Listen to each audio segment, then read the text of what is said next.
দূর কি করছো তুমি? তোমার কাছে গাড়ি বাড়ি বড় হলো, এরা একটা সুন্দরী বউ নিয়ে আইছি আমি। হ্যাঁ, এই বই তো মার্সিডিজ লেভেলের একটা বউ। এই যে আমার কান্তিছ কিসের জন্য? আজকে একটা আনন্দের দিন, সুখের দিন, নাচবা গান করবা, তা না গিরামে এত বড় ঘটনা কেউ ঘটাতে পারছে? তুই বউ নিয়ে এখন বাড়ি থেকে বের হয়ে যাবি, তা না হলে তোর খবর করে ছাড়বো আমি, কই দিলাম মানে। পাগল কি করছে রে চলে? পাগলা কিসের জন্য এসব করতেছ আমি বুঝি না। হিংসা হচ্ছে কিসের জন্য? বলি তখন খারাপ লাগবে না?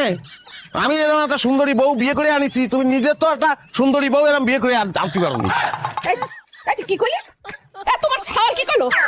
এই আজ তোর খাইছি, আজ তোর আমি শেষ। ঝাঁটা নিচ্ছে, মারবে।